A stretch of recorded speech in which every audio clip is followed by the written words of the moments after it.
GEMS has sort of hit on a subject, namely education and education reform, which is, one of the hot topics for governments around the world. So for that reason, I've just seen every year not simply an incremental change, but a kind of quantum leap in the way the conference is regarded and respected. Sheikh Zayed compared education to the lantern that lights the way through the dark.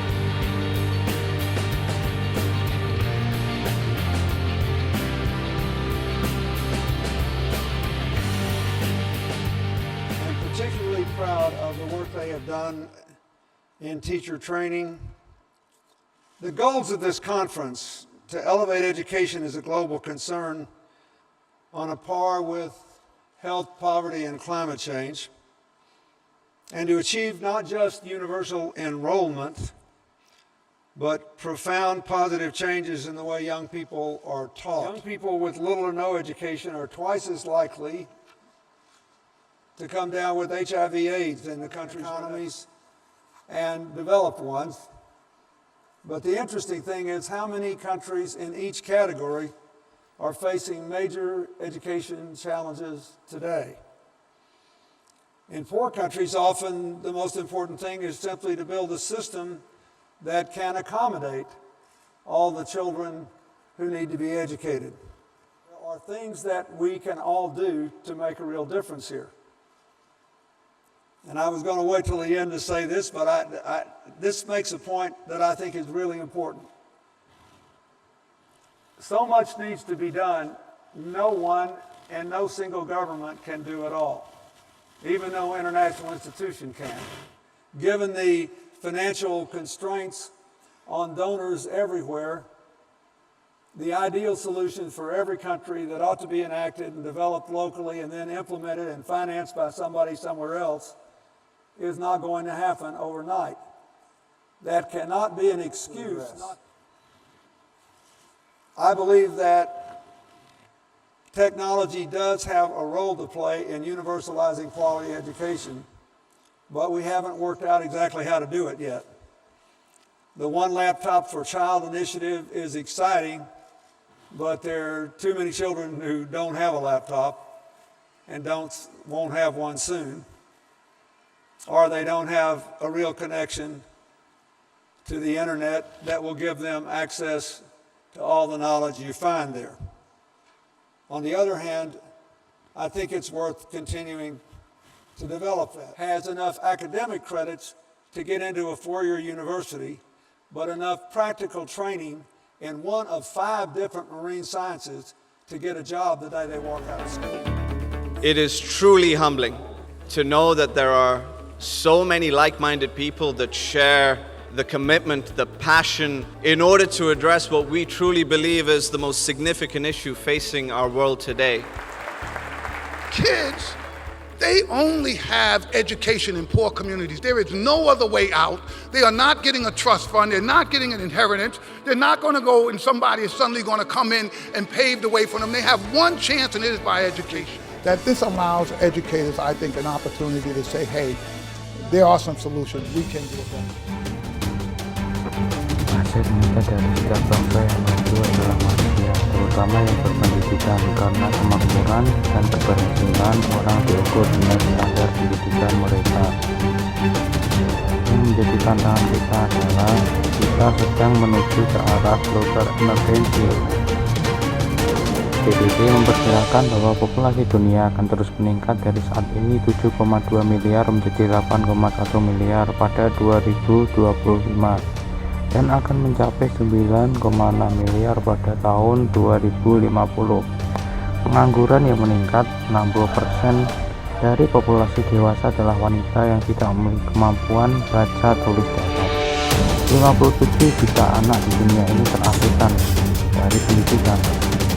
GESF adalah kesempatan bagi kita untuk belajar tentang strategi kreatif dalam meningkatkan pencapaian pendidikan, mempercepat pengembangan keterampilan dan pertumbuhan ekonomi mereka melalui penciptaan tenaga kerja yang cocok untuk masa depan. Dengan belajar dan menampilkan keunggulan, kita semua berjuang untuk mendapatkan bagaimana pendidikan gratis, murah, sesuai dengan kebutuhan masa depan dan dapat menjangkau anak-anak sampai sekolah negeri. Saya learning konsep buah terobosan.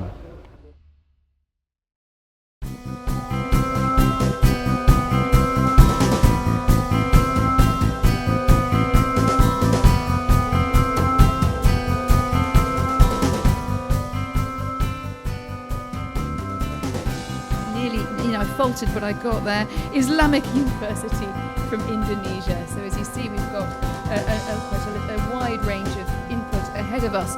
Well, last speaker for this introductory round is Professor Kamaluddin from the Sultan Agung Islamic University. The topic is from leading economic growth to Asia doom spring of their own. That is happened? That's the question. If you look at Asia today, of course there are three main issues. Unemployment among youth of the people, yes, it exists in Asia. The second one, skill mismatch also exists in Asia. And skill gap between the output of the high education and the industrial is big. But this case may not lead to the spring. Improve the creativity and productivity of the youth itself. This is the challenge in Asia today, because many Asian countries, especially the case of Indonesia, they are inward looking rather than outward looking. So we have to encourage them to go leadership globally, professionally. That's very important. In Indonesia, the way to conduct the education in the last part of this one maybe have radically changed, because the need of the youth is quite, tremendous high in Indonesia. And 10 years ago, every youth, if they say, I graduate from state university, they are so proud. But now it's no longer. The private role is very high in Indonesia today. That's why the role of autopilot society in Indonesia, because the education is tremendous, changed the way, the lifestyle of the new generation in Indonesia. Thank you very much. My name is Esperanza Ndege. I'm from Kenya. I'm the director of the Institute of Open Distance and E-Learning. And Kamaluddin, yeah, you talked about students spending 3,500 hours online. Oh, yes. Now, when they spend such time, are they doing anything constructive in the online? Is it education? Is it that they are discussing in the discussion forums? Or what kind of activities are they engaged in online to spend that much time? The new generation in Indonesia, up to 21, is very familiar with the so-called internet, and then we call it a TGIF generation. TGIF stands for Twitter, Google, iPhone, and Facebook. I'm quite relieved when you think of what it could have stood for. We call it TGIF generation. The question for me, as educator, is the content of the exchange, the information. That is the big question. May not relevant for education itself, but among them, they are happy with that. Because the government, they have no idea how to do that, frankly speaking. If they try, they are left behind, because the youth much more advanced, because they learn among them, and then the government cannot catch up with the policy itself. Because they set up the policy, have to go to the parliament, take a year, and then they quit just overnight. That is the case in Indonesia. That's what worries me about this kind of thing. And this is the reason why, for the next 5 years in Indonesia, this will be the big issue. But this may not overthrow the government, of course, for this issue. But the educational issue in Indonesia for the next 5 years, especially the role of technology as one of the center, no longer as a tool of the education itself, is very important. Why? Because Indonesia is archipelagic country. We have 17,500 islands, right? 15,500 islands, and the people who live in remote area, the only way to reach with them for high education through the ICT. That is the belief, at least myself, and this I campaign for this one in my country. Thank you. Good afternoon. My name is Himmat Dhillon. My question is to Professor Dr. Kamaluddin. Doctor, we have a lot of philosophy from Indonesia, especially in education. For example, there is Ki Hajar Devantaro, and there is also Ibu Kartini. So, Doctor, my question is, when we have so much of philosophy, so much of positive thought in education, when government policy changes and they say that, international education is not really the way for Indonesia to go, or English language education, how would this affect Indonesian youth in the future and their employability and the skills?